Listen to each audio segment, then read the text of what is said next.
আসসালামু আলাইকুম। সবাই কেমন আছেন? আশা করছি ভালো আছেন। তো আজকের পর্বে আমি আপনাদেরকে তৈরি করে দেখাবো নরম তুলতুলে সফট ভাপা পিঠা। তো কিভাবে নরম তুলতুলে সফট ভাপা পিঠা তৈরি করতে পারবেন সেই টিপসটাও শেয়ার করব। সেই সাথে ১ মিনিট নয় মাত্র ৪০ সেকেন্ডেই একটি করে ভাপা পিঠা তৈরি করতে পারবেন সেটিও শেয়ার করব। আশা করছি ভিডিওটি ভালো লাগবে। চলুন তবে দেখে নিই আজকের রেসিপিটি।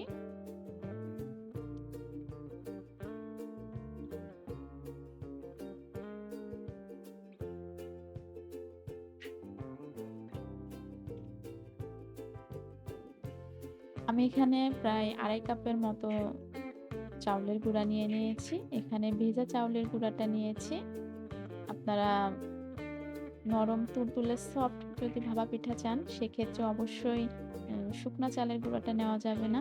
আপনারা এখানে পোলার চাল, আতপ চাল অথবা ভাতের চাল মানে ভিজিয়ে যে গুঁড়াটা হয় সেই ভেজা চালের গুঁড়াটা দিয়ে পিঠা তৈরি করলে অবশ্যই নরম তুলতুলে সফট এবং অনেকক্ষণ ধরে ভালো থাকবে।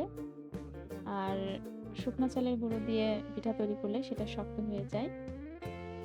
তো দেখুন আমি এখানে ২ টেবিল চামচ পরিমাণ গুঁড়ো দুধও ব্যবহার করে নিয়েছি এবং স্বাদ মতো লবণ দিয়ে নিয়েছি।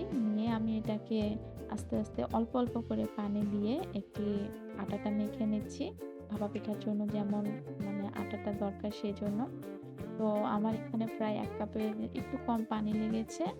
দেখুন আমার হাতের সঙ্গে কোনো আটা বা পাউডারের মতো কিছু লেগে নাই। মানে এটা পারফেক্ট হয়ে গিয়েছে। এখন আমি এ পর্যায়ে এই চালের গুঁড়োটাকে আমি একটি চালনির সাহায্যে চেলে নেব। আর আপনারা যদি শুকনো চালের গুঁড়ো দিয়ে পিঠা তৈরি করতে চান সেটাও হবে কিন্তু একটু শক্ত হবে এই যা। তো সেক্ষেত্রে আপনারা ওটাকে ১ ঘন্টার মতো রেস্টে রেখে দিবেন। চালের গুঁড়াটা এভাবে মাখিয়ে ১ ঘন্টার মতো রেখে দিবেন। তো আমার এই যে কাপ দিয়ে প্রায় ১ কাপ পানি লেগেছে আর ১ কাপের একটু কম পরিমাণ লেগেছে।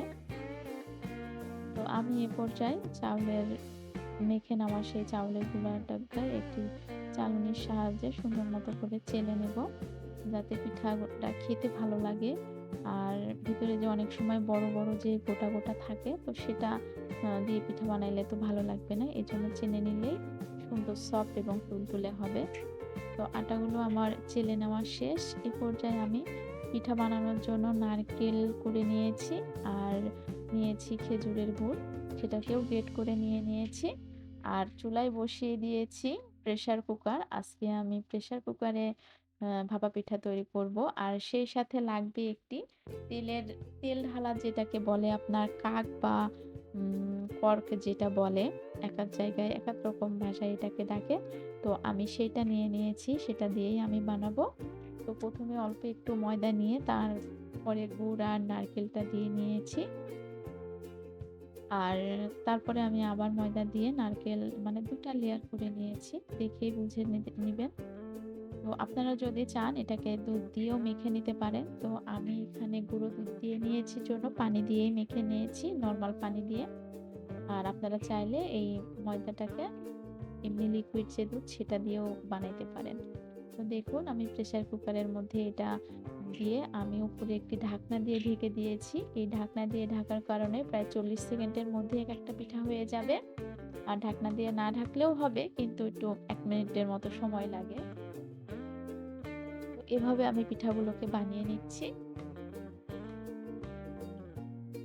দেখুন আমার ৪০ সেকেন্ডের মধ্যে এই ঢাকনা দিয়ে ঢাকার কারণেই খুব দ্রুত পিঠাগুলো হয়ে গিয়েছে। আজকের পিঠাগুলো আমি প্রেশার কুকারেই বানিয়েছি। আমি সাইডে পাতিলেও বানাচ্ছিলাম। তো সেটাতে সময় বেশি লাগছিল জন্য এই টেকনিকটা ফলো করলাম। আ খুব তাড়াতাড়ি দেখছি এটাতে হয়ে যাচ্ছে। দেখুন আপনাদের দেখানোর জন্য আমি এই ফর্কটার মধ্যে আরো একটু মানে পিঠা বানিয়ে দেখিয়ে দিচ্ছি আপনাদের। এভাবে আমি ২ টো লেয়ার করে আমি পিঠাগুলোকে বানিয়ে নিয়েছি। আশা করছি ভিডিওটি আপনাদের কাজে লাগবে এবং উপকারে আসবে। যারা নতুন আপুরা আছেন তাদের আশা করছি হেল্প হবে। তো পিঠা বানাতে, বানাতে আজকের মতো আমি বিদায় নিচ্ছি। তার আগে বলে নিই যদি ভিডিওটি ভালো লাগে প্লিজ চ্যানেলটি সাবস্ক্রাইব করে দিবেন। লাইক, কমেন্ট, শেয়ার দিয়ে পাশে থাকবেন। দেখুন আমার প্রায় অনেকগুলো পিঠা বানিয়ে নিয়েছি এই প্রেসার কুকারেই। তো একটি পিঠা আপনাদেরকে আমি ওপেন করে দেখাচ্ছি। আপনারাও চাইলে এভাবে পিঠা বাসায় বানিয়ে খেতে পারেন এবং আমারটা তো আলহামদুলিল্লাহ অনেক ভালো হয়েছিল এবং অল্প সময়ের মধ্যে আমি পিঠাগুলোকে তৈরি করে নিয়েছি। তো একটি পিঠা আপনাদেরকে আমি ভেঙে দেখাচ্ছি। তো আজকে এখানে বিদায় নিচ্ছি। দেখা হবে নেক্সট কোনো ভিডিও নিয়ে। সে পর্যন্ত ভালো থাকবেন, সুস্থ থাকবেন। আসসালামু আলাইকুম।